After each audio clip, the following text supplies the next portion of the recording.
Bismillahirrahmanirrahim. Innal hamdalillah nahmaduhu ta'ala wa nasta'inuhu wa nastaghfiruh wa na'udzu billahi min shururi anfusina wa sayyiati a'malina may yahdihillahu fala mudilla lahu wa may yudlil fala hadiya lahu. Asyhadu an la ilaha illallah wahdahu la syarika lahu wa asyhadu anna Muhammadan abduhu wa rasuluhu. Yaqulullahu jalla wa ala Ya ayyuhalladzina amanu taqullaha haqqa tuqatih wa la tamutunna illa wa antum muslimun.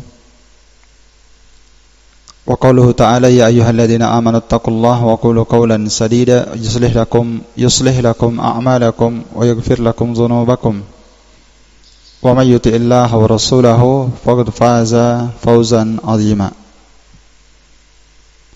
Amma ba'd.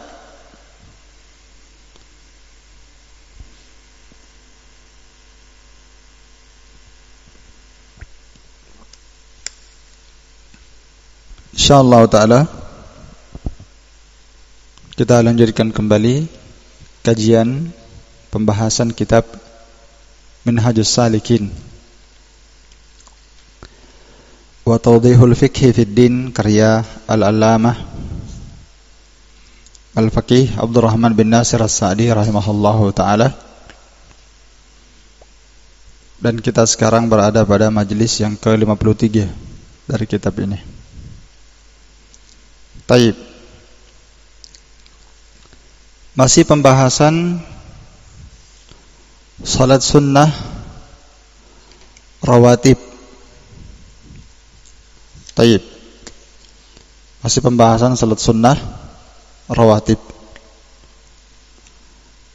Kemarin telah kita jelaskan bahwa salat sunnah rawatib terbagi menjadi dua. Ada rawatib yang muakkadah, yang sangat ditekankan dan dianjurkan untuk dilakukan.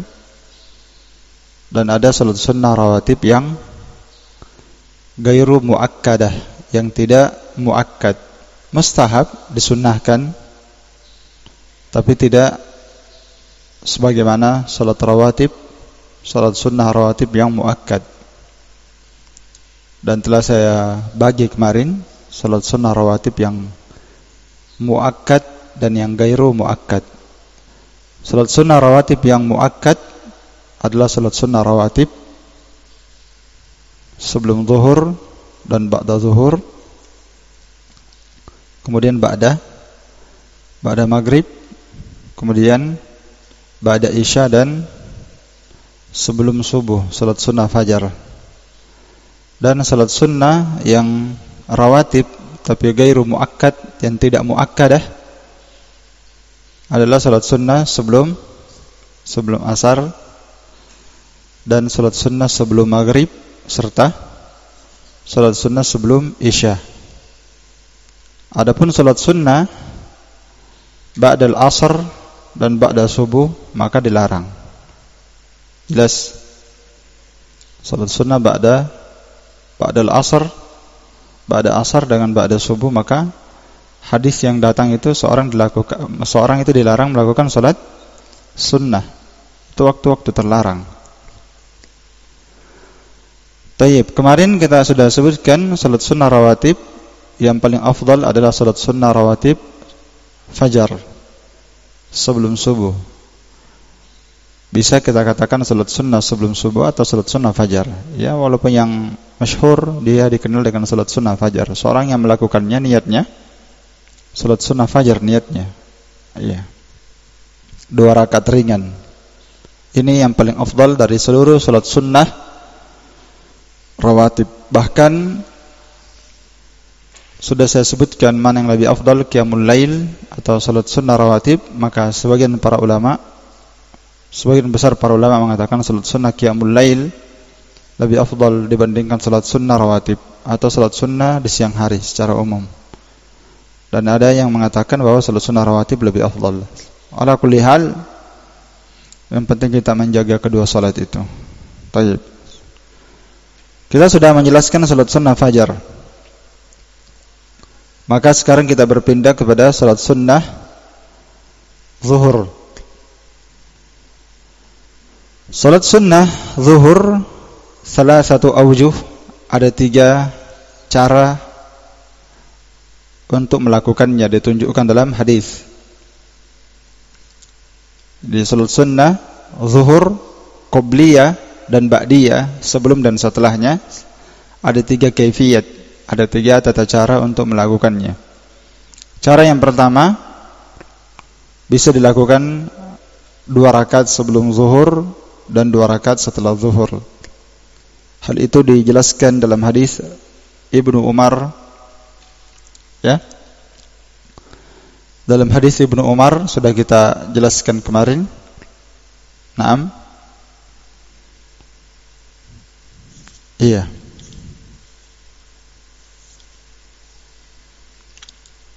Yaitu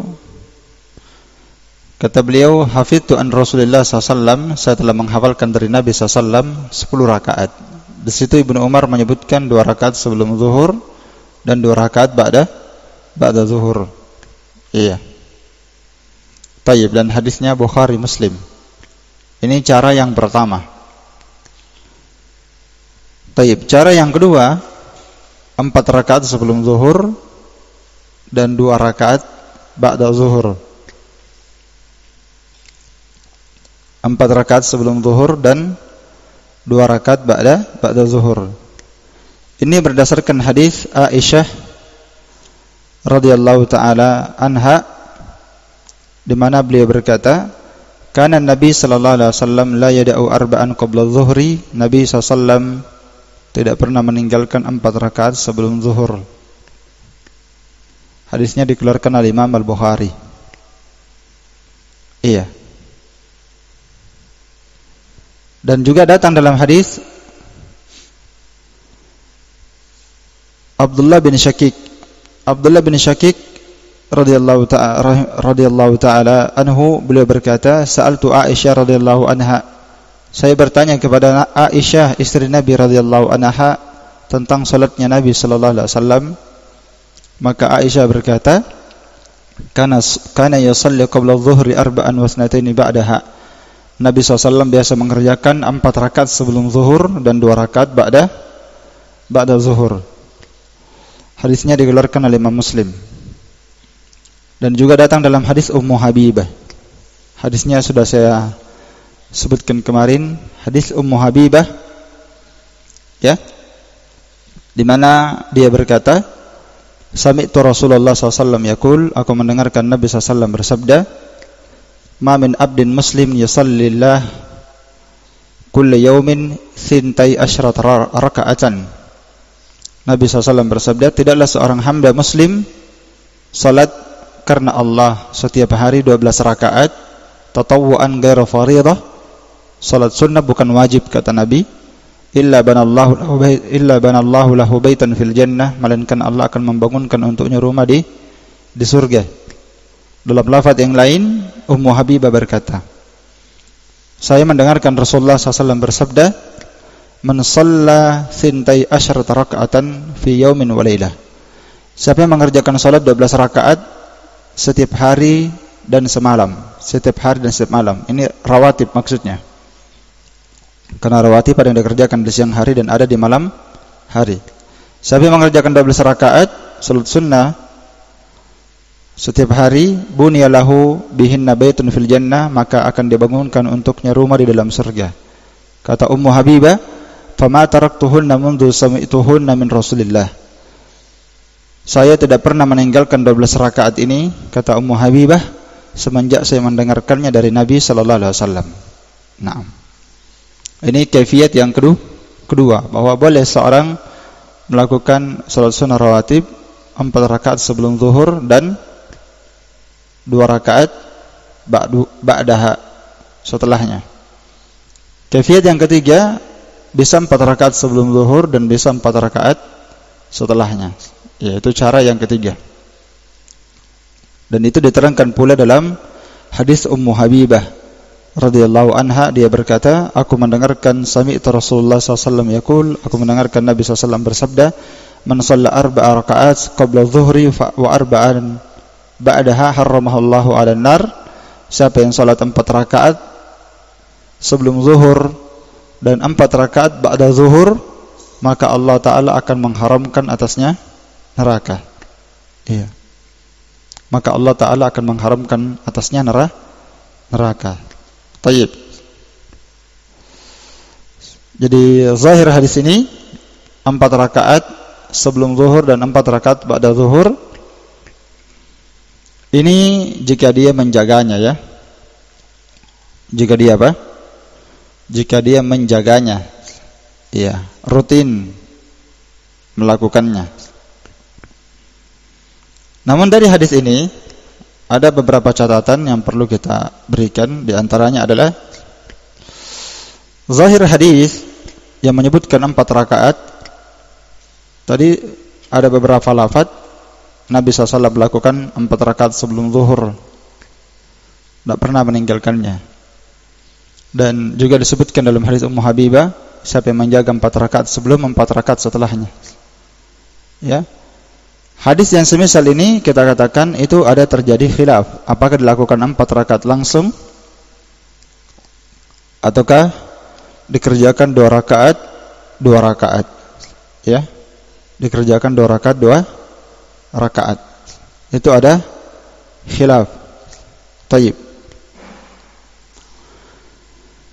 Dan pendapat kebanyakan para ulama, dan ini pendapat Imam Ahmad dan Imam Syafi'i, mengatakan bahwa salatul laili wan nahari takunu masna masna. Salat malam hari dan siang hari harus dikerjakan 2 rakaat salam, 2 rakaat salam.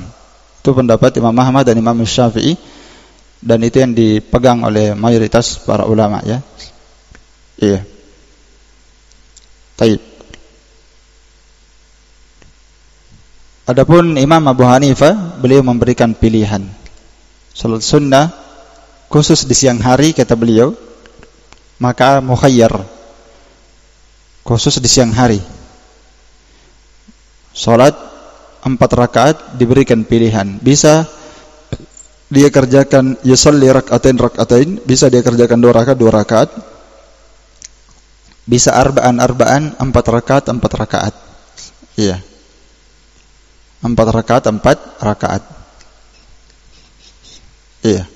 Ada pilihan. Dan yang nampak zahir pada hadis ini disebutkan 4 rakaat langsung di sini ya. Karena itu sebagian para ulama mengatakan kalau 4 rakaat langsung zahirnya muttasila bi syahadatain, bersambung dengan 2 syahadat. Bersambung dengan 2 syahadat.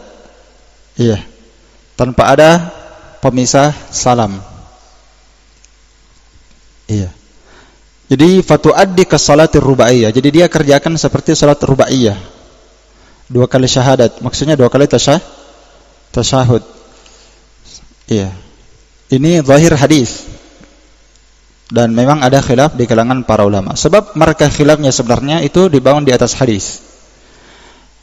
Yaitu hadis dengan lafaz salatul laili wan nahari masna masna. Itu asal khilaf para muhaddisin ya. Taib. Tambahan wan nahari, salatul laili masna masna. Hadisnya sahih. Tapi tambahan wan nahari, salat malam, dan wan nahari, siang hari, itu ikhtalafa al-muhaddisun. Para ulama hadis berselisih tentang lafaz ini sahih atau tidak. Lafaz kalimat nahar, siang. Imam Ahmad mengingkari lafaz itu. Beliau mengatakan lafaz itu mungkar. Imam An-Nasa'i berkata hadis itu khata', salah. Tambahan an-nahar itu salah. Disalahkan oleh Imam Ahmad, Imam An-Nasa'i. Demikian pula disalahkan oleh Imamul Hakim dan Imam Ad-Daruqutni. Ad-Daruqutni berkata penyebutan an-nahar itu waham. Imam At-Tirmidzi berkata as-siqat lam yadhkuru an-nahar. Para ulama yang thiqah tidak menambahkan lafaz an-nahar. Walaupun sebagian ulama mensahihkan hadis ini. Di antara yang mensahihkannya adalah Imam Al-Baihaqi, Al-Bariki berkata bahwa Imam Muslim berhujjah dengan lafaz an-nahar ya. Dan Imam An-Nawawi Al-Imam As-Sun'ani rahimahullah taala berkata, la'alal amrain jaizan. Sepertinya dua-duanya boleh. Iya. Karena itu Imam Abu Hanifah menyebutkan tadi untuk salat sunnah di siang hari boleh 2 rakaat dan boleh 4 rakaat langsung. Iya, ala kulli hal kalau misalnya ada yang melakukannya salat sunnah di siang hari 4 rakaat, maka tidak bisa kita ingkari ya. Dan tidak boleh kita mengatakan itu bid'ah. Karena as-salaf berpendapat dengannya. Iya. Walaupun kita katakan al-aula, jadi yang paling bagusnya kita katakan al-afdal wal-aula, yang paling utama, yang paling afdal, wal-aula, yang paling tepat, yang paling pantas kita kerjakan. Hadis yang menyebutkan 4 rakaat di malam hari dan di siang hari, kita katakan afdalnya dikerjakan 2 rakaat salam, 2 rakaat salam.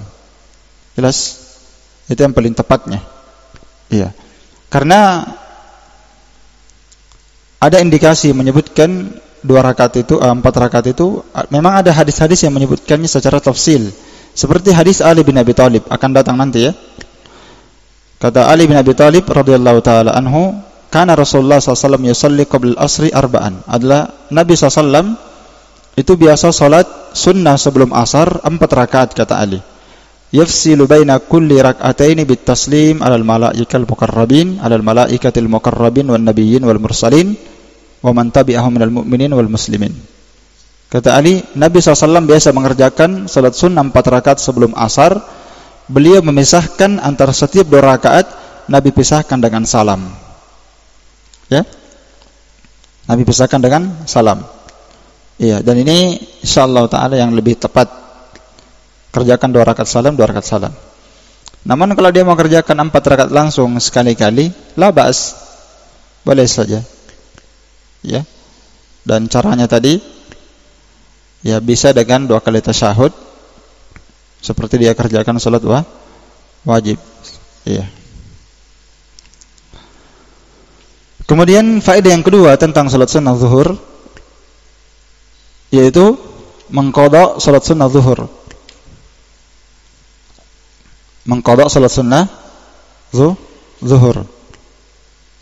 Bagi siapa yang luput dari mengerjakan salat sunnah zuhur, maka dia kerjakan ba'da zuhur berdasarkan hadis Aisyah riwayat Tirmidzi.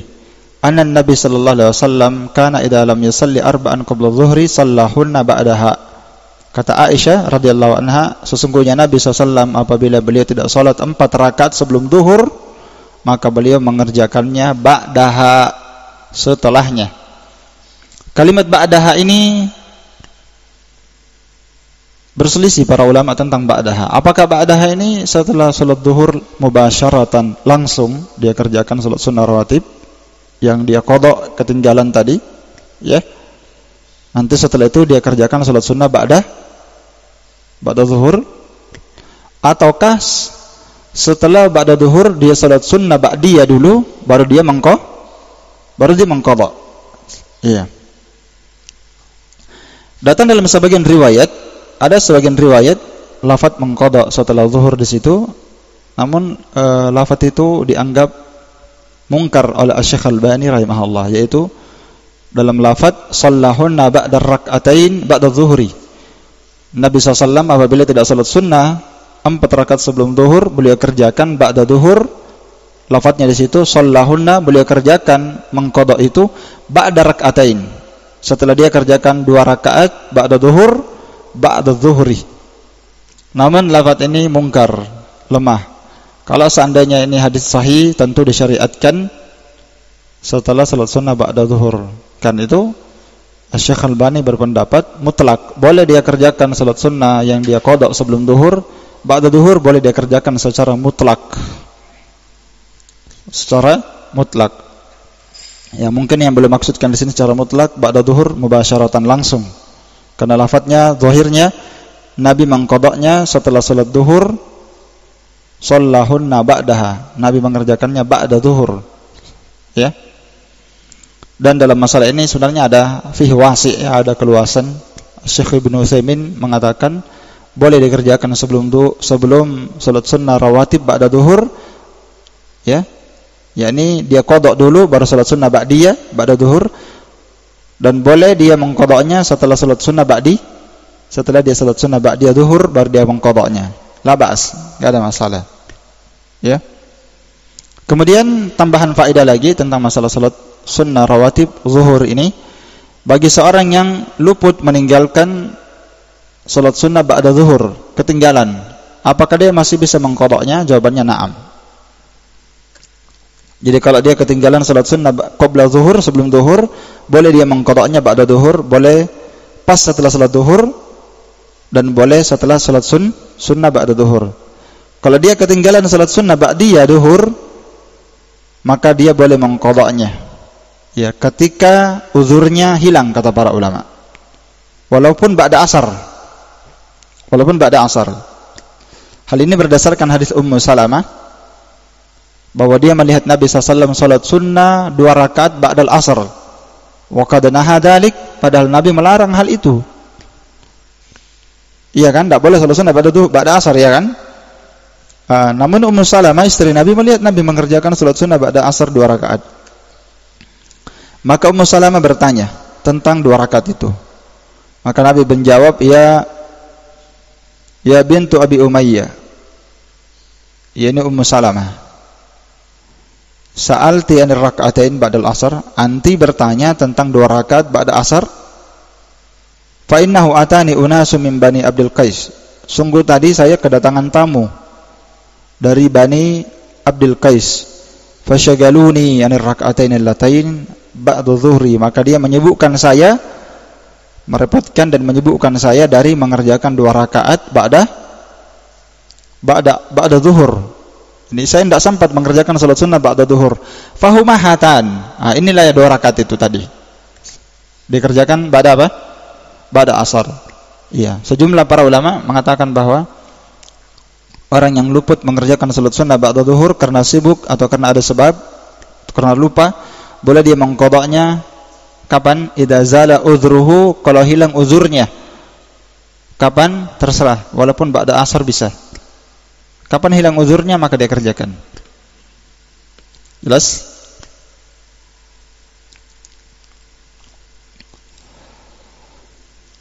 Sekarang kita masuk salat sunnah asar, salat sunnah rawatib asar. Kita katakan salat sunnah rawatib asar gairu muakkadah, tidak muakkad. Ya. Sebagaimana salat sunnah yang lainnya. Karena itu taib, saya sudah sebutkan kemarin bahwa para ulama menghitung salat sunnah rawatib, mereka menghitungnya terbagi 2. Ada yang menghitungnya 10 rakaat. Ini saya tambahkan kemarin ya. Ada tambahan di sini saya mau jelaskan yang saya belum jelaskan kemarin. Jadi saya sebutkan kemarin bahwa salat sunnah rawatib terbagi 2, ada yang muakkad dan ada yang ghair muakkad. Itu kemarin kayaknya saya salah sebut. Saya katakan ada yang rawatib, ada yang bukan rawatib. Salah itu. Salah. Yang cocoknya kita katakan rawatib itu maknanya adalah salat sunnah at-tabi'ah lil fardhah. Itu makna rawatib. Jadi rawatib itu adalah salatul nafilah at-tabi'ah lil faraid. Salat sunnah yang mengikuti salat wajib. Jadi salat sunnah asar rawatib juga namanya. Iya.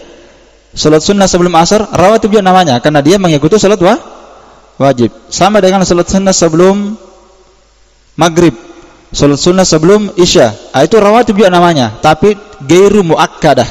Dipaham ya? Iya. Jadi namanya rawatib. Jadi rawatib terbagi 2, ada rawatib muakkadah dan ada ghairu muakkadah. Rawatib yang muakkadah ini ada 2 pendapat para ulama. Sebagian para ulama menghitung berapa? 10 berdasarkan hadis Ibnu Umar riwayat Bukhari dan Muslim. Dia berkata, saya menghafalkan dari Nabi SAW 10 rakaat. Dan itu sudah kita hitung, tak? 2 rakaat sebelum duhur, 2 rakaat ba'da duhur, 2 rakaat ba'da maghrib, 2 rakaat ba'da isya, 2 rakaat sebelum subuh. 10 semua. Dan yang berpendapat 10 rawatib adalah pendapat Imam Syafi'i dan Imam Ahmad. Pendapat siapa? Asy-Syafi'i dan Ahmad, Asy-Syafi'iyah dan Hanabilah. Adapun Imam Abu Hanifah dan pengikutnya mereka berpendapat salat sunnah rawatib 12 rakaat. Mana dalilnya? Ya, dalilnya adalah hadis Ummu Habibah yang kata Nabi, siapa yang mengerjakan salat sunnah 12 rakaat sehari semalam, salat sunnah bukan wajib, maka Allah akan bangunkan untuknya rumah dalam surga. Kata Ummu Habibah, saya tidak pernah meninggalkan 12 rakaat ini semenjak saya mendengarkannya dari Nabi SAW. Ini pendapat Abu Hanifah, ya, dan ini bagus sekali. Dan ini juga yang disebutkan oleh Syekh Muhammad bin Shalih Al-Utsaimin bahwa rawatib 12 rakaat itu yang paling afdal, yang paling bagusnya. Iya. Adapun pendapat Maliki, ya, kan sudah tadi mazhab Abu Hanifah, mazhab Ahmad, Asy-Syafi'i, pendapat mayoritas ulama menghitung 10, pendapat Abu Hanifah menghitung 12, dan ini juga wajah sisi yang bagus. Pendapat yang ketiga mengatakan, itu pendapat Maliki, ya, fala tahdid li adadi rak'atanis sunan ar-rawatib, tidak ada batasan bagi mereka. Ya, mereka tidak menghitung batasan salat sunnah rawatib. Pendapat mazhab Malikiyah. Bahkan cukup seorang mengerjakan salat sunnah 2 rakaat setiap waktu, itu sudah dia kerjakan salat sunnah. Yang penting setiap waktu ada azan, dia kerjakan salat sunnah, itu bagus. Fi kulli waqtin. Ya. Kapan ada waktu, dia dapatkan ibadah sunnah setiap waktu. Jadi mutlak dia, ya. Jadi termasuk salat sunnah mutlak juga bisa. Ya, enggak ada batasannya dia. Enggak ada batasan.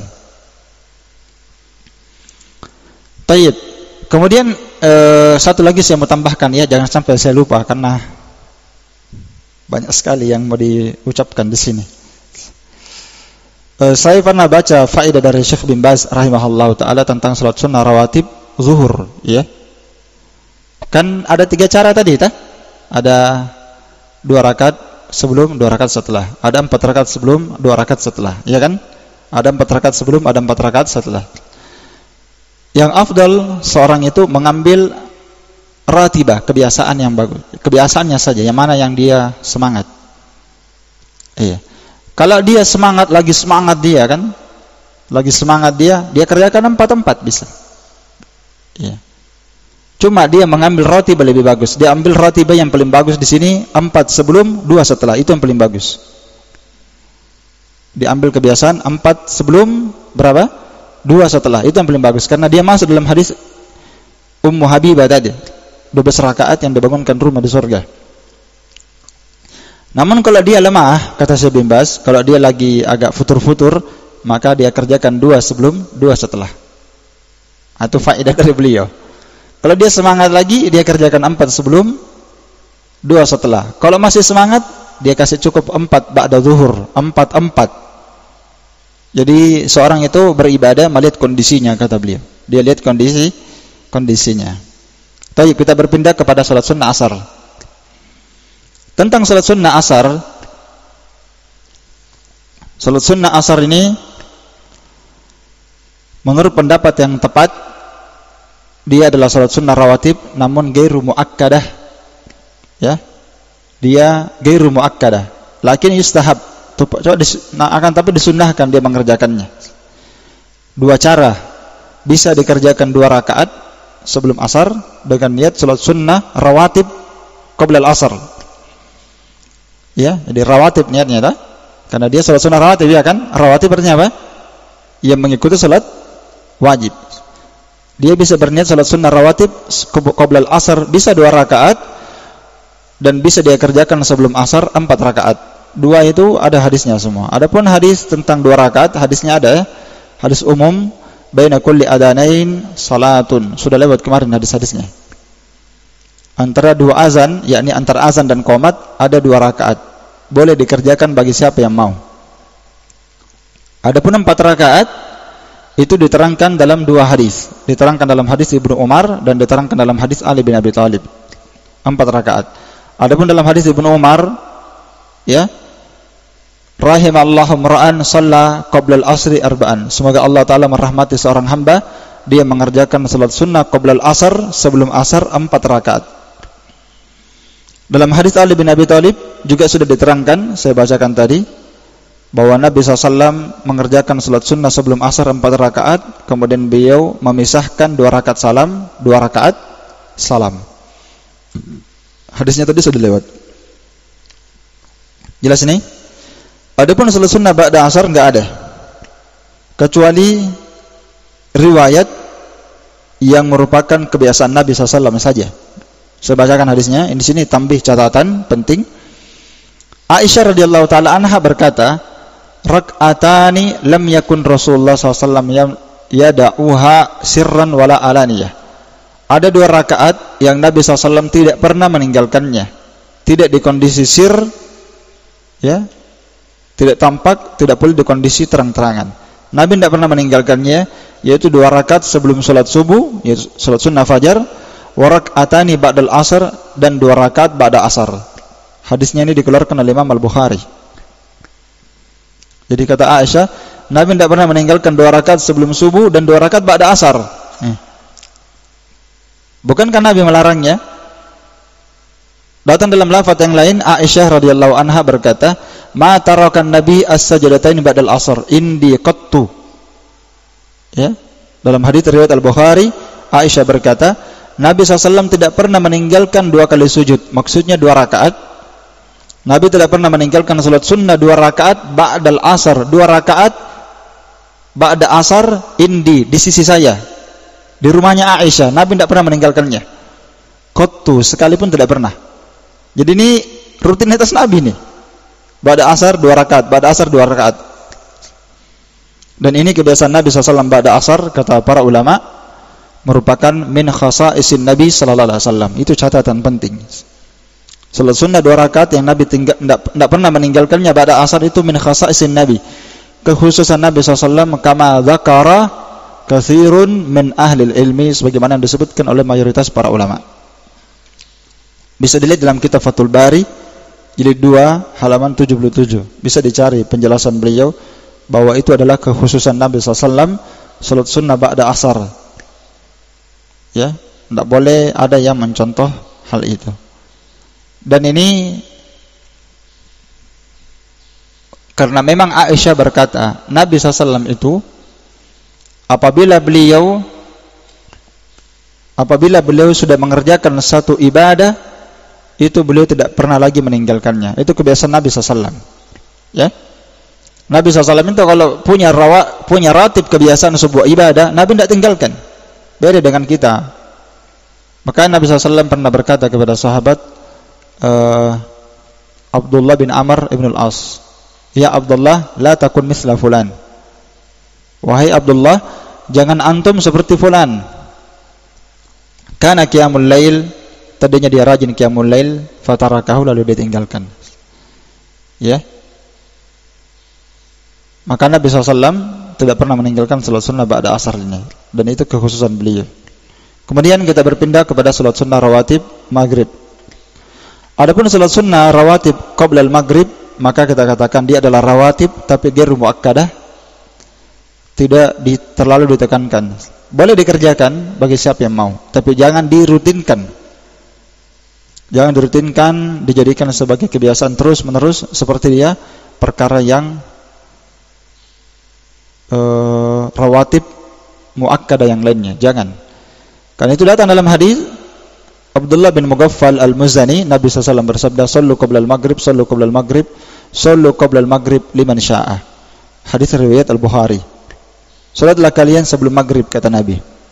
Salatlah kalian sebelum maghrib, salatlah kalian sebelum maghrib. Maksudnya salat sunnah sebelum maghrib. Di ucapan beliau yang ketiga, liman syaa, bagi siapa yang mau. Bagi siapa yang mau. Ya.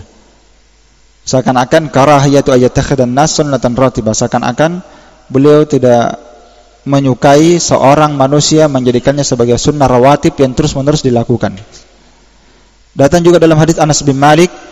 Anas bin Malik berkata, "Kana al-muadzin idza adzana", apabila seorang muadzin mengumandangkan azan, setelah selesai, maka para sahabat berlomba mencari tiang untuk melakukan salat sunnah qabla al-maghrib.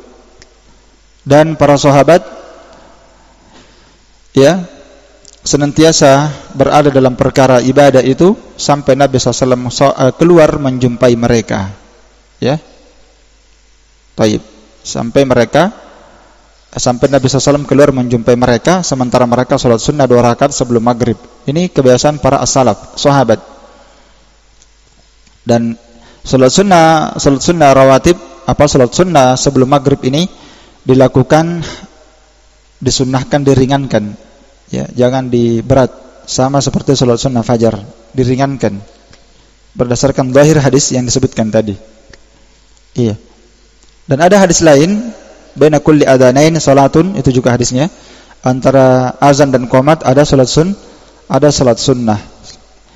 Kemudian salat sunnah ba'da maghrib. Salat sunnah ba'da maghrib inilah rawatib yang muakkadah, rawatib yang sangat dianjurkan dan ditekankan, jangan dia tinggalkan. Iya. Dan sekali lagi bahwa semua salat sunnah rawatib itu bisa diqadha, ya. Jelas? Salat sunnah rawatib sebelum zuhur, salat sunnah rawatib ba'da zuhur, salat sunnah rawatib ba'da maghrib, salat sunnah rawatib ba'da isya, salat sunnah rawatib sebelum subuh. Itu semuanya bisa diqadha bagi orang yang ketinggalan.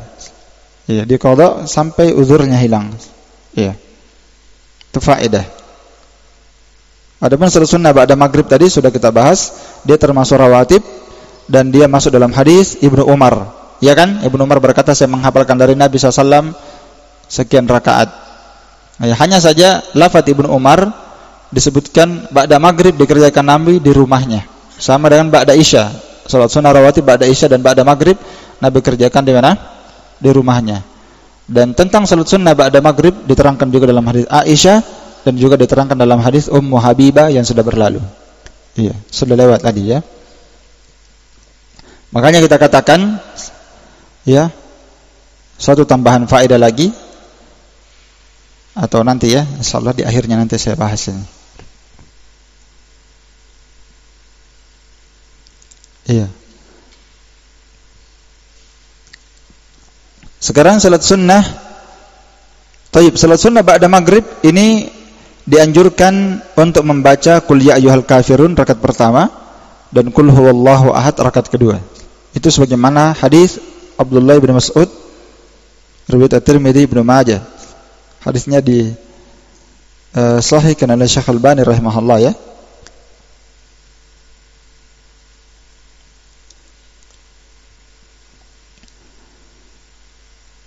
Jadi dia sama dengan salat sunnah fajar sebelum subuh. Qul ya ayyuhal kafirun rakaat pertama, Al-Ikhlas, Qul huwallahu ahad rakaat kedua. Itu yang disunnahkan. Dan tentunya seorang yang mencontoh Nabi SAW dalam ibadah, pasti ibadahnya lebih afdal, ya. Boleh tidak dia baca Qul a'udzu birabbil falaq rakaat pertama, Qul a'udzu birabbin nas rakaat kedua? Bisa. Tapi yang membaca Qul ya ayyuhal kafirun rakaat pertama, Qul huwallahu ahad rakaat kedua, pasti dia lebih afdal amalannya. Kenapa? Karena dia mencontoh Nabi SAW. Iya. Para as-salaf itu selalu menganjurkan kita, apa yang Anda ketahui dari Nabi SAW, amalkanlah. Ya. Kalau seandainya kalian sanggup untuk tidak berjalan, ya, kecuali dengan tidak berucap, tidak bertindak, tidak berbuat kecuali dengan hadis, maka berucap dan bertindak dan berbuatlah berdasarkan hadis. Iya. Karena di dalam mengamalkan sunnah Nabi SAW terdapat barakah, faedah, keutamaan dan kebahagiaan dunia dan akhirat, insyaallah. Kemudian salat sunnah isya, salat sunnah rawatib isya. Adapun salat sunnah rawatib sebelum isya, maka dia adalah rawatib tapi bukan muakkadah. Bisa dikerjakan berdasarkan hadis yang sudah berlalu, ya. Baina kulli adzanaini salatun, salat sunnah ba'da salat sunnah antara azan dan qomat itu dianjurkan. Adapun salat sunnah ba'da isya 2 rakaat, hadisnya sudah berlalu dalam hadis Ibnu Umar, hadis Aisyah, juga dalam hadis Ummu Habibah. Iya.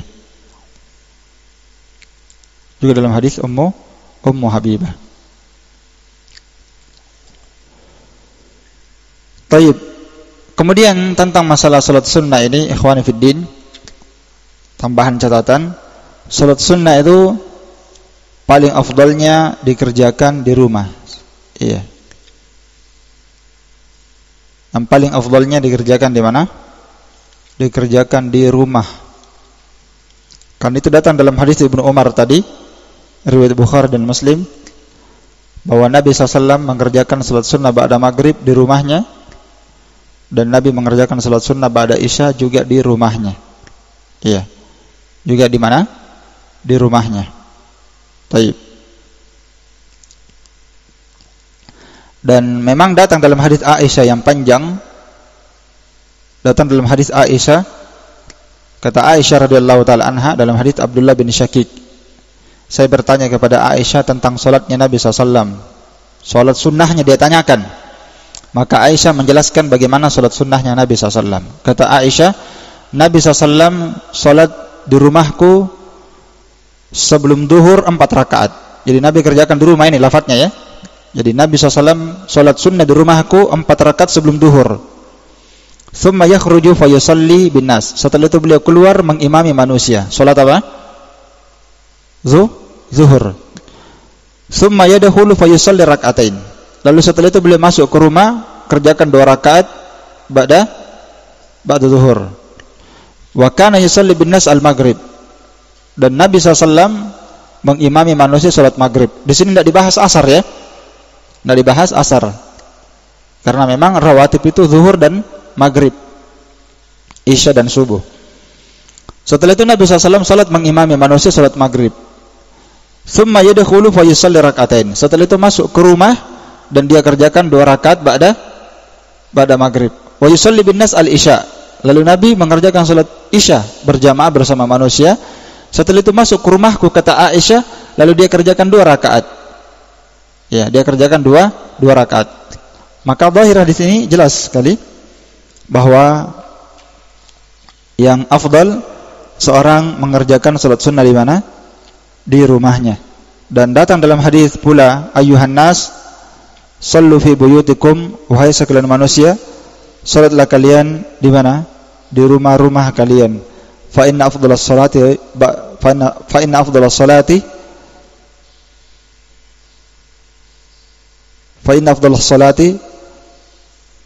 karena sesungguhnya seafdal salat adalah salat sunnah yang dikerjakan di rumah, illal maktubah, kecuali salat wajib, kata Nabi.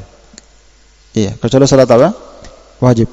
Dan Nabi SAW berkata ketika Nabi SAW ya mengimami para sahabat, kata beliau, irka'u hataini rak'atain fi buyutikum, setelah maghrib, setelah salat wajib di masjid, kata Nabi, kerjakanlah salat sunnah kalian di rumah-rumah kalian. Iya. Jadi banyak hadis yang menganjurkan salat sunnah di rumah ya. Dan ini tentunya dilihat kondisi juga, keadaan. Karena kadang seorang itu menuntut ilmu di masjid, ya. Kadang dia ba'da maghrib dia ingin menunggu isya, dan tentunya lebih afdal kalau dia tinggal di masjid. Iya. Karena selama dia di masjid, dia dianggap salat. Dia dianggap salat. Yang penting dia berniat menunggu saja, dia berniat menunggu salat isya. Maka dia salat sunnah ba'da maghrib di masjid. Itu yang bagus. Ya.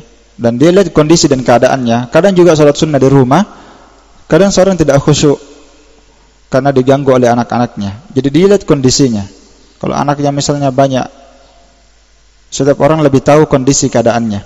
Kalau di rumahnya ada tempat yang dia bisa ibadah lebih baik, lebih khusyuk, maka ahsannya dia salat sunnah di rumah, itu lebih afdal. Dan ini juga masuk dalam kategori keumuman sabda Nabi SAW, la taj'alu buyutakum maqabir, jangan kalian menjadikan rumah kalian sebagai kuburan. Ya, fa inna syaitan yanfiru minal bait alladzi tuqra'u fihi suratul Baqarah.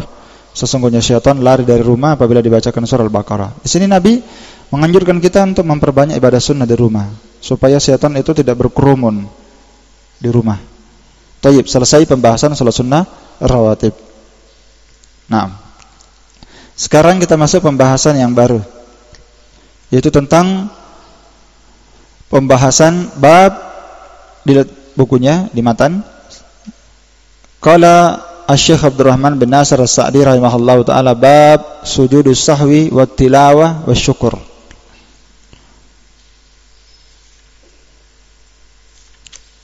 Bab penjelasan tentang sujud sahwi, sujud tilawah dan sujud syukur. Ini 3. Saya lihat beberapa kitab memang menggabungkan dalam kitab fikih, digabungkan 3 jenis sujud ini.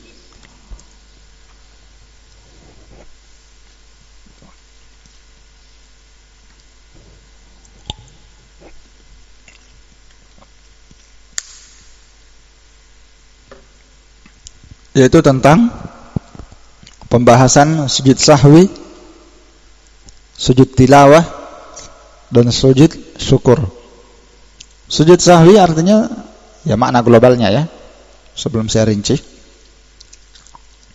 Sujud sahwi artinya seorang sujud disebabkan karena dia lupa dalam sholat. Apakah dia karena menambah, lupa, akhirnya dia menambah, dia lupa, akhirnya dia mengurang, ya, atau dia ragu, itu sujud sahwi. Sujud karena dia lupa, ya. Adapun sujud tilawah, yakni dia sujud karena dia membaca Al-Quran yang padanya ada perintah sujud. Itu makna sujud tilawah. Dia sujud karena ada perintah bersujud di ayat itu, maka setelah dia baca pas ayat sujudnya, dia sujud karena hal itu. Sujud syukur, yaitu sujud karena dia mendapatkan berita gembira yang sangat menyenangkan. Ya, dia dapatkan kabar gembira bahwa dia mendapatkan rezeki, misalnya berupa anak, misalnya ya, dikasih kabar gembira anaknya sudah lahir, syukur sekali, masya Allah sudah 15 tahun tidak punya anak, pas anak istrinya hamil, wah ya Allah, masya Allah, ya, gembira ya. Atau dia mendapatkan harta, atau dia mendapatkan apa saja dari perkara yang dia sangat syukuri, maka dia tiba-tiba bersujud karena bersyukur kepada Allah Ta'ala. Dan ini tentang sujud sahwi, sujud tilawah, dan sujud syukur, itu ada ahkam, ada hukum-hukum yang lahir di belakangnya. Taib.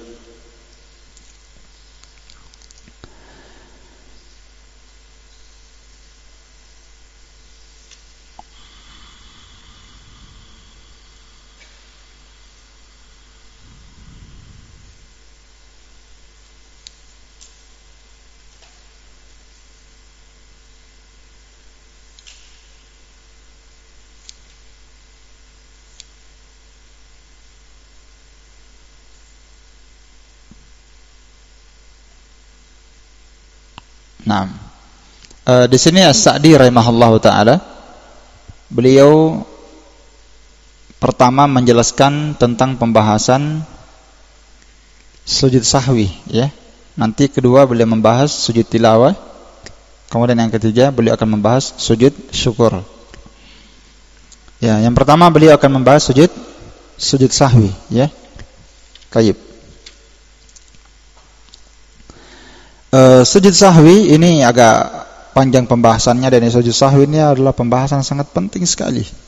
Sangat penting sekali. Banyak orang jahil di sini, ya. Banyak orang yang jahil tentang sujud sahwi ini, enggak paham. Maka kita butuh mendudukkan pembahasan ini sujud sahwi, ya, tentang hukum-hukum yang ada di dalamnya. Pertama, definisi sujud sahwi dulu, ya. Sujud sahwi secara bahasa, jadi kalau sujud tidak usah dibahas, ya. Sahwinya itu apa makna sahwi? Sahwi, ya, atau as-sahwu, ya. As-sahwu, sahwi secara bahasa adalah al-ghafla anis syai', ya, nisyanus syai', itu makna sahwi. Al-ghaflatu anis syai' atau nisyanus syai', seorang itu lalai dari sesuatu atau dia lupa, ya, dia lupa akan sesuatu, dia lalai dari sesuatu, atau apa, hatinya itu hilang dari sesuatu itu, lenyap, ya, tiba-tiba tidak ingat, itu sahwi namanya. Adapun makna sujud sahwi secara istilah syariat, ya, secara istilah syariat, sujud sahwi itu adalah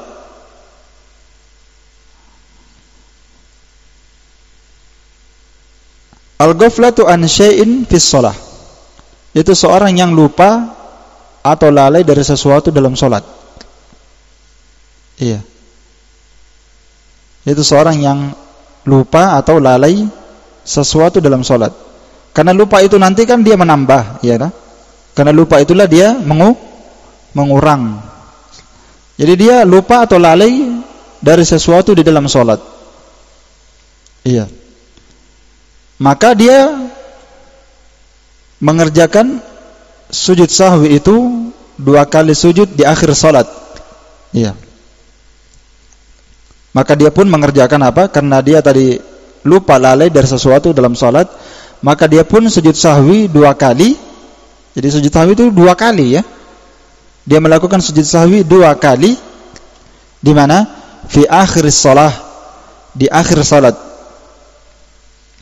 Apakah qabla salam, sebelum salam, atau ba'da salam? Apakah sebelum salam atau ba'da salam? Iya. Baik. Itu saja ya. Itu definisi sujud sahwi. Kemudian pembahasan kedua, sebab seorang melakukan sujud sahwi ada 3. Seperti yang disebutkan oleh Syekh Abdurrahman bin Nasir As-Sa'di. Kalau saya simpulkan globalnya dulu baru kita rincikan. Sebab orang disyariatkan sujud sahwi karena 3 sebab. Sebab yang pertama az-ziyadah, karena dia menambah. Yang kedua an-naqas, karena dia mengurang sesuatu dalam salat. Yang ketiga asyak, karena dia ragu. Dan ragu ini terbagi 2 nanti. Ada ragu dan dia bisa taharri, memilih mana dari 2 keraguan. Dia bisa memilih dari 2 keraguan yang dia ragukan. Misalnya dia ragu apakah dia sudah ruku tadi atau tidak, tapi dia lebih indikasinya lebih kuat dia tadi belum ruku. Itu taharri namanya. Dia bisa menguatkan dari 2 keraguan. Dia ragu 2 rakaat atau 3 rakaat, tapi dalam keyakinannya pas 3. Berarti dia bisa taharri namanya. Jadi keraguan itu terbagi 2. Ada keraguan yang dia bisa taharri, bisa dia memilih dari 2 keraguan itu. Ada yang lebih dia yakini, maka dia wajib beramal dengan al-yakin dan melemparkan keraguan. Dan ada orang yang ragu, tidak bisa dia taharri, tidak bisa dia memilih antara 2 keraguan ini.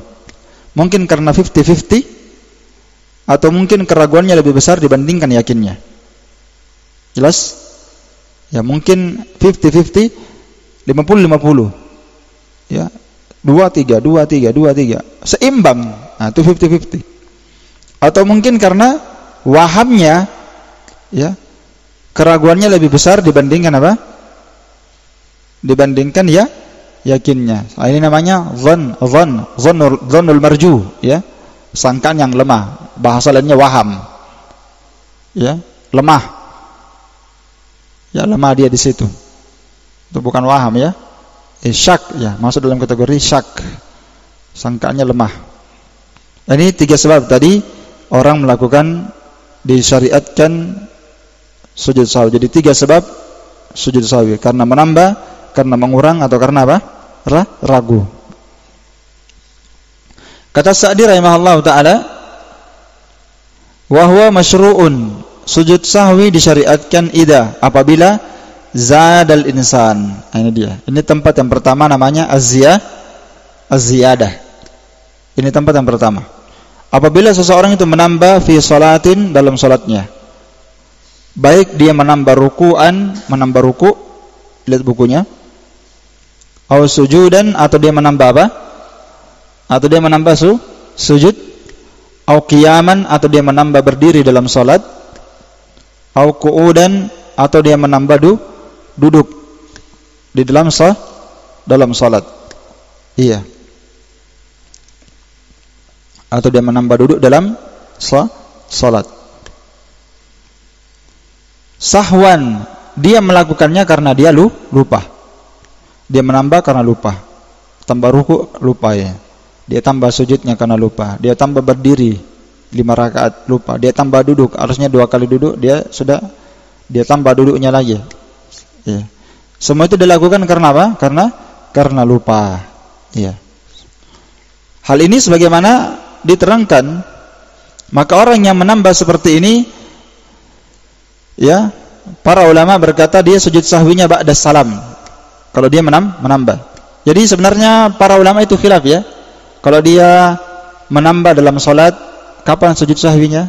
Kalau dia mengurang dalam salat, kapan sujud sahwinya? Kalau dia ragu, kapan sujud sahwinya? Itu khilaf para ulama. Ini globalnya saya bahas dulu baru saya rinci. Khilaf kapan sujud sahwi? Sujud sahwi disyariatkan bisa sebelum salam, bisa setelah salam. Khilaf ketika menambah, mengurang atau ragu. Namun pendapat yang paling baik di antara seluruh pendapat para ulama, apa yang disebutkan oleh Syekhul Islam Ibnu Taimiyah. Ini yang dipegang oleh jumhur ulama belakangan setelah itu. Yaitu apa? Kalau dia menambah, maka dia sujud sahwinya ba'da salam. Mau menambah apa saja terserah, mau menambah ruku, sujud, berdiri, duduk, maka dia sujud sahwinya kapan? Ba'da salam. Kalau dia mengurang sesuatu dalam sholat, maka dia sujud sahwinya sebelum salam. Kalau dia ragu, nanti ragunya kita rinci di pembahasannya. Apakah dia ragunya bisa bertaharri memilih antara dua keraguan itu, atau dia tidak bisa memilih? Nanti akan kita bahas di sana. Ini namanya global. Global waktu bersujudnya kapan? Sebelum salam atau setelah salam? Namun kalau dia sujud sahwi di luar daripada itu, misalnya dia menambah sujud sahwi sebelum salam, enggak ada masalah, syah. Kalau dia mengurang, ternyata dia sujud sahwi ba'da salam, enggak ada masalah. Tapi yang paling afdal apa yang kita sebutkan tadi. Kenapa? Karena semua hadis-hadis para ulama telah menjamaknya. Semua hadis-hadis tentang tata cara sujud sahwi itu sudah dijelaskan oleh para ulama. Ya. Ternyata Nabi kalau menambah sujud sahwi setelah salam. Nabi kalau mengurang sujud sahwi sebelum salam. Artinya kalau dia di luar daripada itu la ba'as. Walaupun itu yang lebih afdal, yang lebih tepat. Taib. Saya kembalikan ke matan. Kata Sa'di, kalau dia menambah rukuk, sujud, berdiri dan duduk, maka di situ kita katakan sajada lis-sahwi ba'da salam. Sujud sahwinya ba'da apa? Ba'da salam. Berdasarkan hadis Abdullah bin Mas'ud, Nabi SAW pernah salat zuhur 5 rakaat. Berarti menambah apa ini? Menambah apa itu? Nabi salat zuhur 5 rakaat. Berarti menambah apa? Banyak, satu rakaat dia tambah. Berarti ada tambahan berdirinya, ada tambahan rukuknya, satu rakaat ditambah. Iya. Berarti dia menambah. Faqil lahu azida fi shalah, maka dikatakan kepada Nabi SAW, apakah salat sudah bertambah? Ya Rasulullah. Kata Nabi, wa ma dzaka? Iya. Wa ma dzaka? Ada apa dengan hal itu? Yakni tidak. Qalu shallaita khamsan. Kata sahabat, antum salat 5 rakaat. Iya. Maka Nabi SAW sajadah itu sajadatain. Nabi SAW sujud 2 kali sujud. Sujud apa? Sujud sahwi ba'da ma sallam, setelah Nabi SAW salam. Jelas? Nabi menambah sujud sahwinya setelah salam. Dan ini dalil menunjukkan bahwa banyak faedah di sini. Orang setelah dia salat, kalau dia berbicara setelah salat, setelah dia salam, maka itu tidak membatalkan salatnya dan tidak merusaknya. Ya. Dan Nabi SAW langsung bersujud 2 kali sujud sahwi. La ba'sa, yang seperti itu boleh. Bahkan kalau seorang mengurang di dalam salat 2 rakaat lalu dia salam, lalu dia berbincang-bincang, setelah dia faham bahwa dia kurang salatnya, tidak mengapa langsung dia sambung 2 rakaat, langsung dia sambung. Kata para ulama, selama waktunya masih dekat. Tapi kalau dia sudah lama waktunya, sudah bincang-bincang di situ setengah jam, keluar lagi ke rumahnya minum kopi, baru dia ingat, tidak bisa dia sambung. Dia wajib istiqnaf, dia ulang dari awal. Jelas? Iya. Jadi ini jelas ya. Kemudian kata Sa'di, au naqasa syai'an minal madhkurat, atau dia mengurangi sesuatu dari yang disebutkan. Dia kurangi ruku, dia kurangi sujud, dia lupa baca Al-Fatihah, ya kan? Dia lupa rukun dari rukun salat, dia lupa berdiri, dia lupa duduk, dia mengurang atau dia lupa tasyahud awal. Ya, maka jawabannya dia sujud sahwinya kapan? Ba'da. Ya, dia sujud sahwinya sebelum salam. Ya kan? Kalau dia mengurang sujud sahwinya sebelum salam. Iya. Atabihi wa sajada lis-sahwi. Kata Nabi SAW, Kata Sa'di rahimahullahu taala, atabihi. Kalau dia kurang, maka dia mendatanginya dan dia sujud sahwi. Iya. Apa maksudnya kalimat Sa'di atabihi? Bukunya saja antum perhatikan ini, lafaz-lafaz bukunya. Lihat bukunya. Atabihi. Kalau dia mengurang, atabihi. Apa itu atabihi? Dia mendatangi kembali yang dia kurangi. Kalau yang dia kurangi itu rukun, tidak cukup ditambal dengan sujud sahwi saja. Dia wajib atabihi. Beda kalau dia menambah. Kalau dia menambah kan tidak perlu dia menambah lagi. Dia menambah tadi ruku, menambah sujud, menambah berdiri. Nanti dia tambah lagi, enggak mungkin dia tambah lagi karena sudah lebih. Tapi kalau dia mengurang, dilihat. Kalau yang dia kurangi itu ada rukun salat, seperti apa? Berdiri. Jadi orang yang mengurang dalam salat itu dilihat. Mungkin dia mengurangi wajib, mungkin dia mengurangi rukun. Iya kan? Iya. Kalau bagi mazhab Syafi'iyah tidak ada pembahasan wajib dalam salat. Sudah kita bahas. Mereka hanya ada rukun, fardu dan sunnah. Itu saja yang ada. Jelas? Dalam mazhab Syafi'iyah. Jadi mereka tidak bahas itu wajib-wajib salat, tidak ada dibahas. Yang ada itu rukun dengan sunnah saja. Iya. Baik. Baik. Kalau misalnya dia tinggalkan rukun, itu maksud Sa'di atabihi, dia mendatanginya kembali.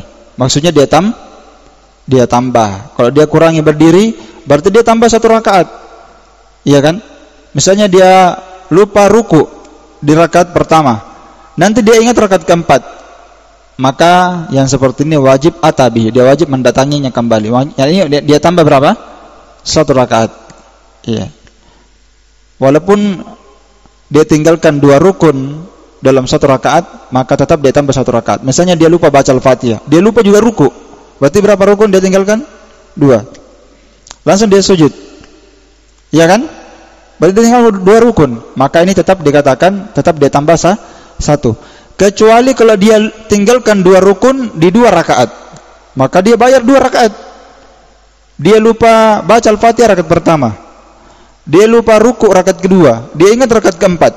Berapa dia tambah? 2. Karena dia tinggalkan 1 rukun di rakaat pertama, 1 rukun di rakaat kedua. Dipahami? Iya. Maka dia wajib untuk mendatangi rukun itu. Kalau itu rukun. Jadi saya ingatkan kembali, meninggalkan rukun tidak bisa ditambal sujud sahwi saja. Wajib ditambah. Beda nanti kalau tinggalkan apa? Tinggalkan wajib. Iya. Meninggalkan yang wajib. Kan itu kata Sa'di, au taraka wajiban min wajibatiha sahwan. Atau dia meninggalkan wajib dari wajib-wajib salat karena lupa. Dia meninggalkan wajib dari wajib-wajib salat. Cuma meninggalkan wajib dari wajib salat, kita katakan dia tidak perlu menambah, cukup ditambal dengan apa? Sujud sahwi. Dan ini menunjukkan bahwa As-Sa'di rahimahullah di atas mazhab Hambali. Jelas ya? Karena yang bahas itu wajib-wajib salat cuma Hambali saja yang ada. Mazhabnya Hanabila itu yang membahas wajib salat. Karena itu kalau antum baca buku fikih Syafi'iyah tidak ada dibahas itu wajib. Buku fikih Syafi'iyah tidak dibahas wajib-wajib salat.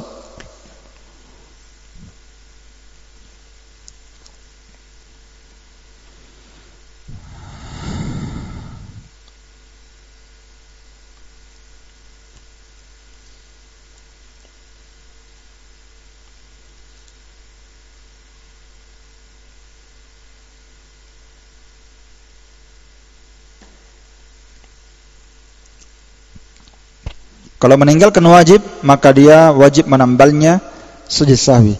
Jadi meninggalkan yang wajib dia sujud sahwi. Hukum sujud sahwi itu pendapat yang paling kuat wajib. Ya. Hukum sujud sahwi itu hukumnya wajib. Dan seingat saya sebagian ulama merinci kalau dia tinggalkan yang wajib sujud sahwi. Meninggalkan rukun wajib sujud sahwi. Kalau sunnah dia tinggalkan sunnah sujud sahwi. Itu nanti akan saya lihat kembali apakah ini sesuai, sudah tepat atau tidak. Ala kulli hal, hukum sujud sahwi itu hukumnya wajib. Hukumnya wajib, itu yang kuat insyaallah. Adapun seorang melakukan, ini tambahan faedah, adapun kalau seorang melakukan sesuatu yang bukan dari jenis salat, itu tidak disyariatkan sujud sahwi, ya. Seperti dia bergerak dalam salat, menggendong anak, ya. Menggendong anak dalam salat, ya. Taib. Atau menolak orang yang berlalu di depan kita salat, atau menggendong anak, dan itu boleh kemarin, ya. Atau bergerak ketika salatul khauf, berjalan, atau dia menoleh dalam salat, ya. Itu kesalahan itu, ya, menoleh dalam salat. Apakah ini wajib sujud sahwi? Jawabannya tidak. Iya. Iya, karena ini kita alasannya apa? Karena didapatkan semua sebab-sebab ini ada didapatkan di zaman Nabi SAW, dan Nabi tidak mensyariatkan dan tidak memerintahkan untuk sujud sahwi akan hal itu. Iya. Kalau seandainya itu disyariatkan, tidak mungkin, pasti harus sujud sahwi, ya. Iya. Walaupun gerakan yang muharramah, ya. Kalau gerakannya itu al-muharramah sampai diharamkan, itu bisa sampai membatalkan salat. Ya, batal salatnya, bukan sujud sahwi lagi, batal. Ya. Kalau meninggalkan wajib karena lupa, seperti apa wajib salat? Nah, inilah pentingnya kita menghafal wajib-wajib salat.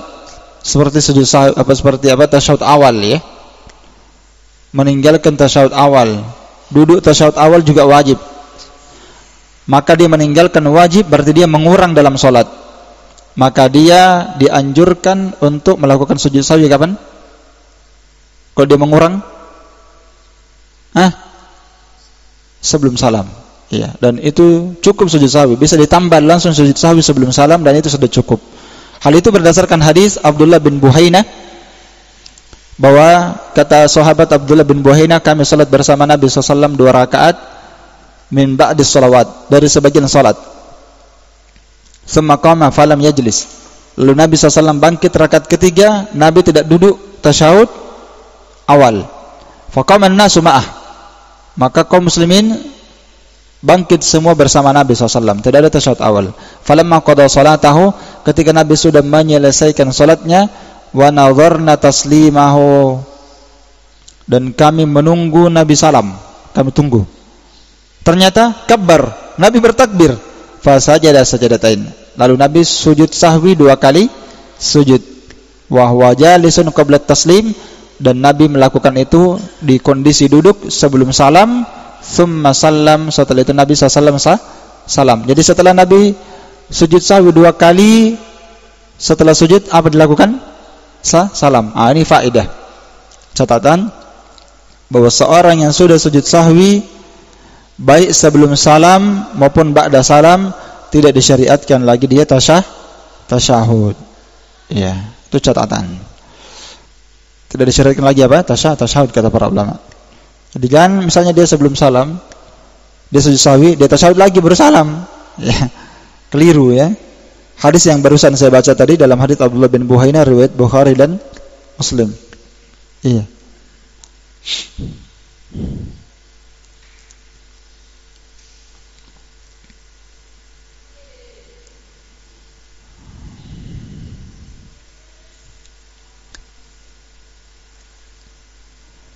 Kata Sa'di rahimahullah ta'ala, jadi sebab yang kedua sudah kita selesaikan. Apa sebab yang kedua? Mengurang. Jadi sebab orang disyariatkan sujud sahwi, pertama karena menambah, sudah. Yang kedua karena mengurang. Kemudian catatannya tadi sudah kita sebutkan, tergantung dia menambah atau mengurang, rukun dan wajib. Kalau rukun, maka dia wajib menambah. Kalau dia kurangi rukun, dia tambah kembali 1 rakaat, 2 rakaat, atau setelahnya dan seterusnya. Kalau dia mengurang yang wajib, maka cukup ditambah dengan sujud sahwi. Sudah 2 sebab. Sekarang sebab yang ketiga, seorang diperintah, disyariatkan sujud sahwi adalah aw syakka fi ziyadatin aw nuqsan, atau dia ragu apakah dia menambah atau mengurang.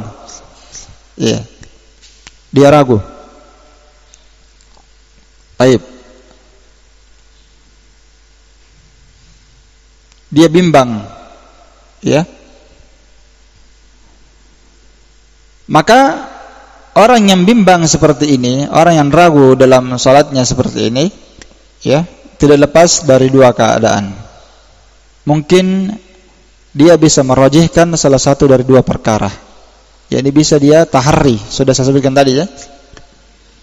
Dia bisa merajihkan salah satu dari dua perkara yang dia ragukan. Maka misalnya syakhsun syakkun, seorang yang ragu apakah dia salat 3 rakaat atau 4 rakaat, dia ragu.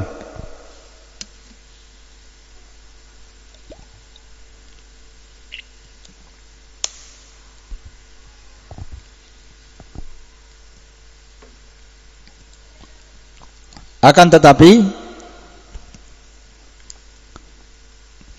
dia bisa menguatkan, hatinya lebih cenderung memilih salah satu dari dua keraguan, yakni dia bisa ada yang dia yakini lebih kuat.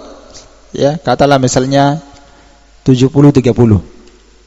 Ada keraguan tapi keraguannya sedikit, 30%. Al-yakin 70%.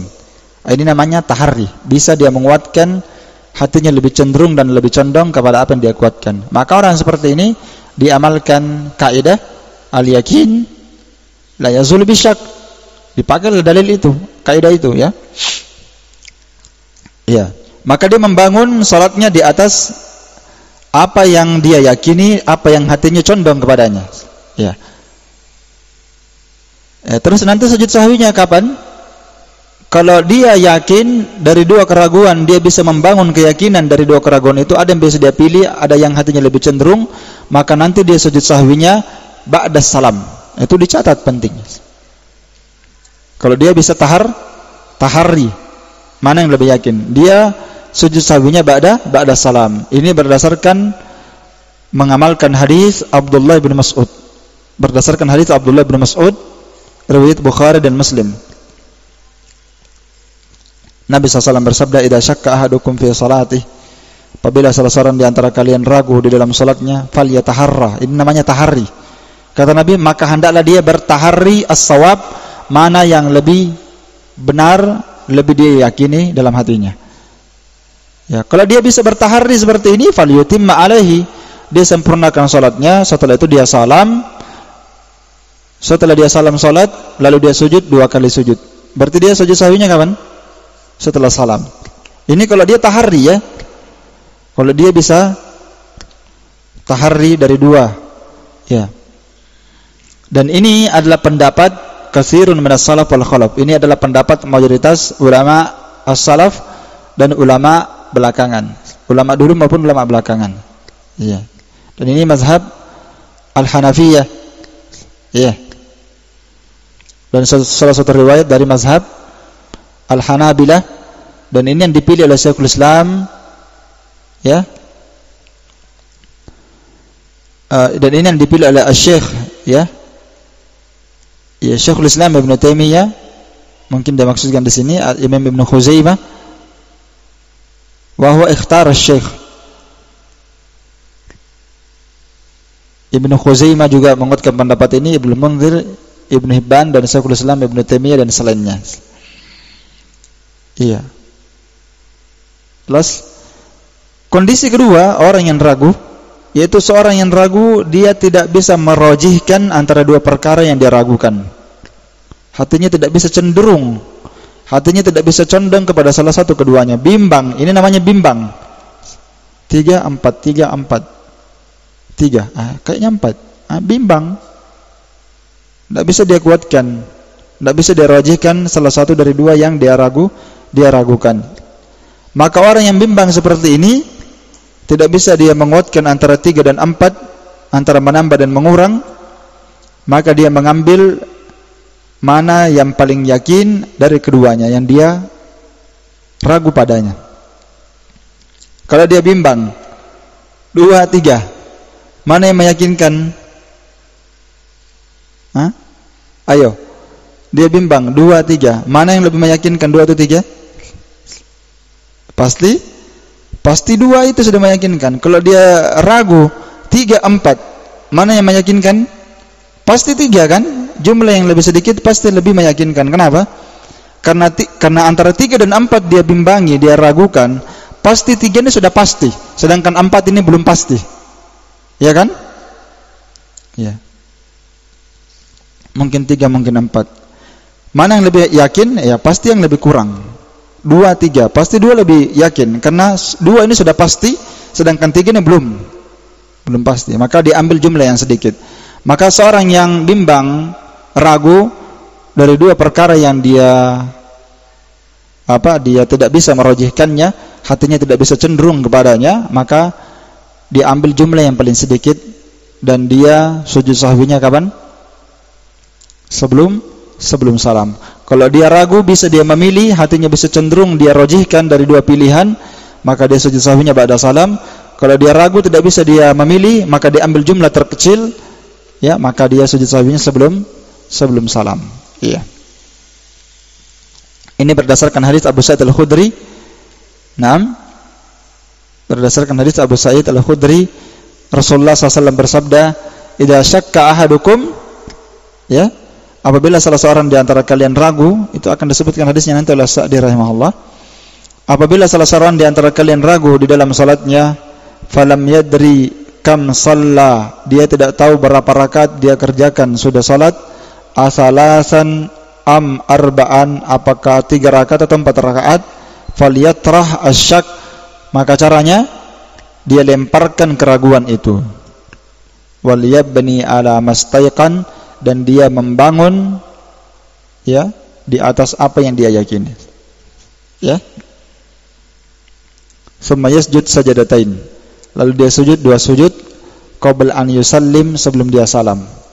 Fa in kana shalla khamsan, kalau ternyata nanti dia salatnya 5 rakaat totalnya, maka ya syafa'na lahu salatah, maka dengan 2 sujud sahwinya itu dia sudah menggenapkan, jadi dia sudah menambalnya kesalahan itu. Wa in kana shalla itmaman, kalau ternyata dia salatnya pas sempurna 4 rakaat, kanata targiman lisyaitan, maka itu akan membuat syaitan jadi marah.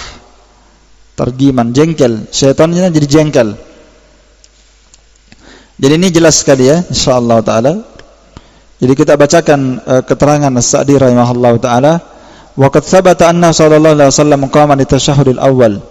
Telah sabit dari Nabi SAW beliau bangkit dari tasyahud awal, yakni dia tidak tasyahud awal. Lihat di matan kitabnya. Fasajada, maka Nabi lupa tasyahud awal, maka Nabi bersujud, wasallim atau wasallama min rak'atain,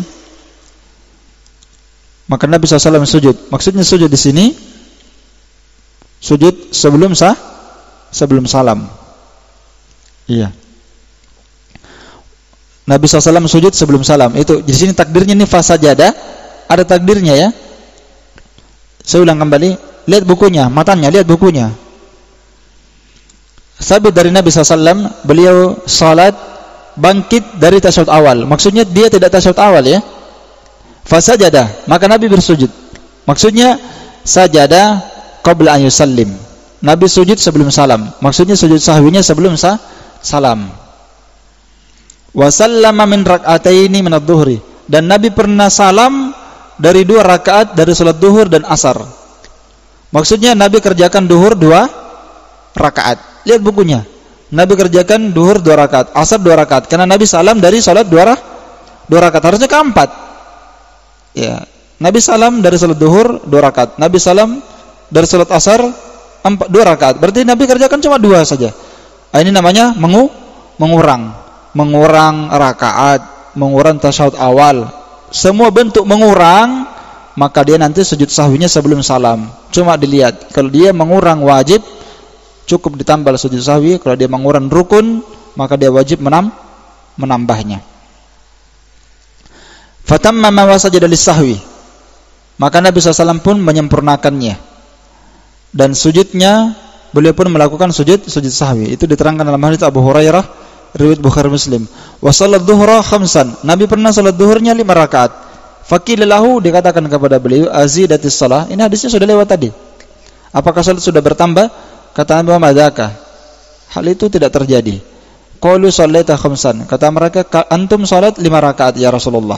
Maka Nabi sujud sahwinya ba'da salam. Nabi sujud sahwinya ba'da salam, setelah salam. Ini jelas ya, kalau mengurang sebelum salam, kalau menambah setelah salam. Hadisnya Bukhari Muslim.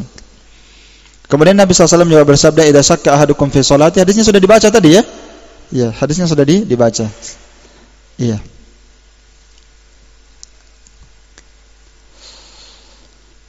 Ala kulli hal,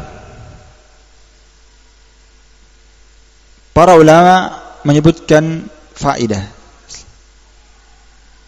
Kita katakan tadi, ini pendapat yang dikuatkan oleh muhaqqiqin, bahwa kalau dia menambah, dia sujud sahwinya ba'da salam. Kalau dia mengurang, sujud sahwinya sebelum salam. Kalau dia kerjakan di luar daripada itu, maka sah. Walaupun yang lebih afdal seperti yang kita jelaskan. Jelas? Satu catatan pertama. Catatan kedua, apa hikmah? Para ulama menyebutkan hikmah sujud sahwi kalau menambah setelah salam, kalau mengurang sebelum salam. Ya, mereka katakan hikmahnya, kalau dia mengurang sesuatu dalam salat, dia sujud sahwi sebelum dia salam, maka 2 sujud sahwi itu seakan-akan menambah apa yang dia kurangi, menutupi kekurangan. Difaham ya? Dia kan belum selesai salat, lalu dia tambah 2 kali sujud, maka kekurangan yang dia kerjakan dalam salat 2 kali sujud sebelum dia selesai salat itu menambalnya. Jelas ini? Itu menambalnya dan menutupinya. Adapun kalau dia menambah,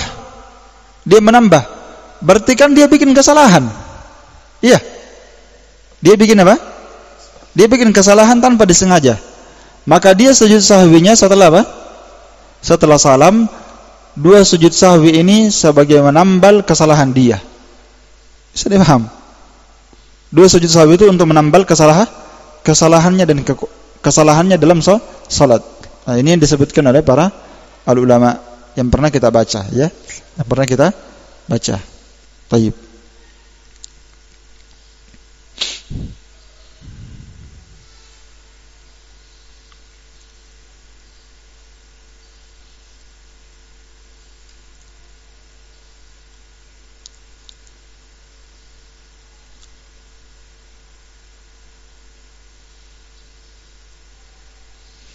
Kemudian kata Sa'di rahimahullah di kitabnya, walahu an yasjuda qabla salam au ba'dah. Boleh seseorang sujud sebelum salam dan boleh dia sujud setelah salam. Makanya boleh bebaskan karena memang asalnya ini boleh dua-duanya ya. Ya. Dan apa yang saya sebutkan tadi itu pendapat yang lebih bagus yang dipegang oleh ulama al-muhaqqiqin. Ya. Boleh kata Sa'di dia sujud sahwi sebelum salam dan boleh dia sujud sahwi ba'da salam. Nah, sekarang selesai pembahasan sujud sahwi disebutkan oleh Sa'di ya. Setelahnya beliau akan membahas sujud tilawah. Nanti kita berpindah. Apa faedah tambahan? Apa bacaan sujud sahwi? Datang dalam sebagian riwayat bacaan sujud sahwi, subhanallah ma la yashu wala yanamu. Ya. Subhanallah ma la yashu wala yanamu. Bisa ditulis. Hadisnya lemah. Ya. Hadisnya apa? Lemah. Enggak apa-apa ditulis. Ya enggak bisa diamalkan itu hadisnya. Lemah hadisnya. Subhanallah ma la yashu wala yanamu. Orang yang baca juga itu enggak tahu apa dia baca. Artinya apa? Subhanallah, maha suci Allah, ma la yashu yang tidak pernah lupa, wala yanamu dan tidak pernah tidur. Hadisnya lemah, tidak bisa dibaca itu. Karena itu para ulama ahli fikih mengatakan bacaan sujud sahwi sama dengan bacaan sujud ketika salat. Sama bacaan sujud ketika salat. Subhana rabbiyal a'la saja. Dan itu nanti sama dengan bacaan ketika sujud tilawah. Kalau sujud syukur enggak ada bacaannya. Sujud saja, syukur. Ya. Adapun sujud tilawah yang lebih rajih, dia membaca sama dengan sujud apa? Bacaan sujud. Iya. Itu kalau dalam salat. Karena bacaan sujud tilawah, ya ada sebagian memang riwayat. Nanti kita bahas insyaallah di pembahasan sujud tilawah tentang bacaannya. Kalau sujud sahwi ini hadisnya lemah ya. Subhanallah ma la yashu wa la yanamu. Jadi bacaannya sama dengan sujud biasa saja. Subhana rabbiyal a'la.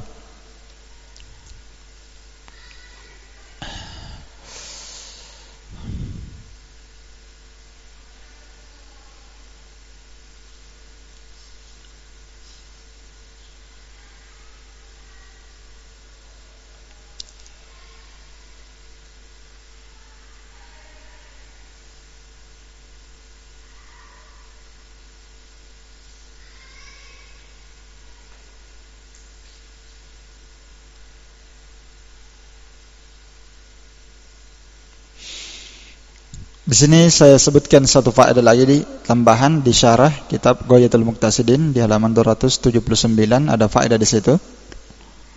Seorang yang lupa tasyahud awal,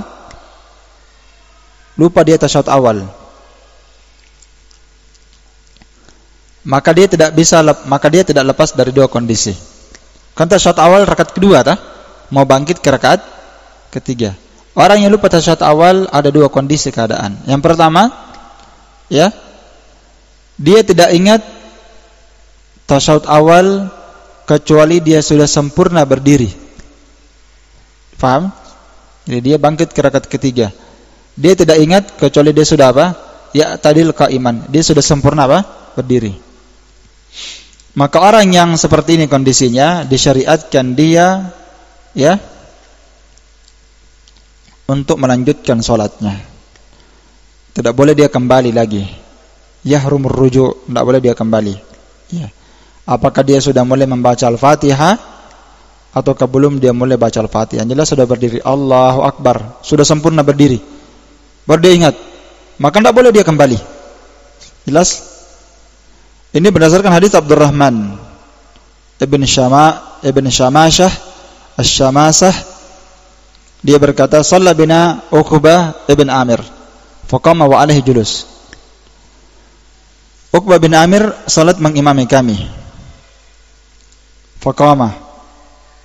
Ya. Maka beliau berdiri. Sementara dia kewajibannya harus duduk. Ya, dia berdiri sementara dia harus duduk.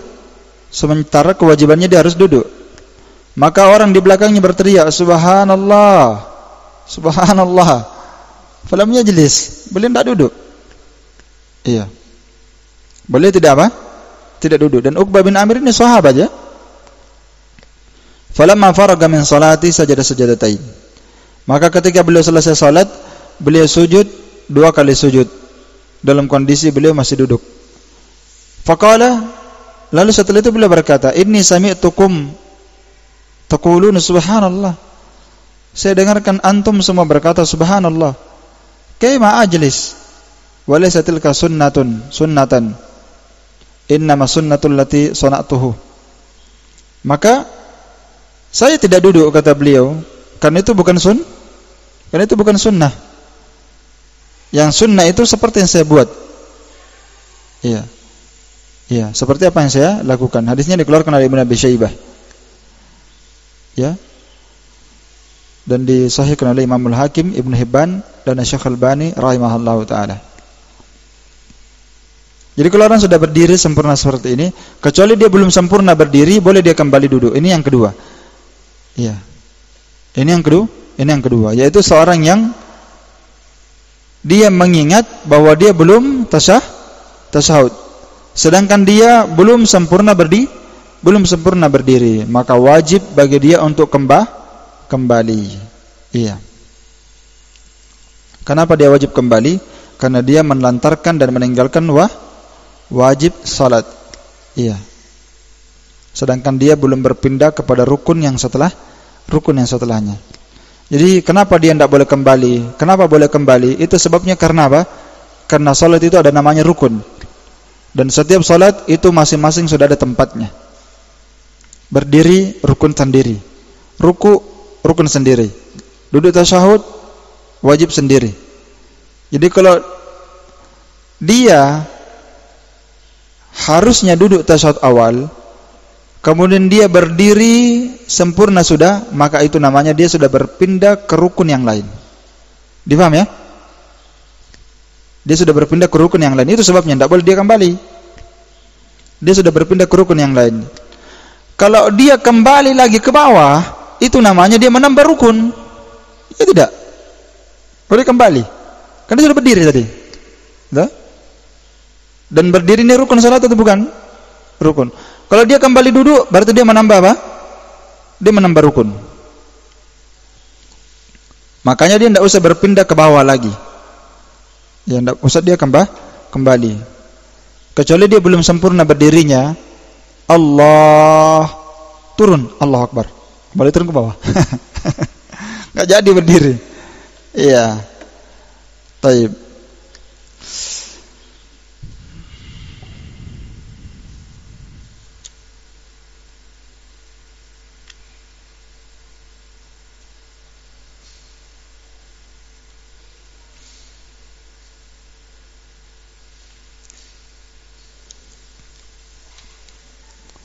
Selesai pembahasan sujud sahwi. Insyaallah taala pertemuan akan datang kita bahas sujud tilawah dan sujud syukur. Wallahu alam.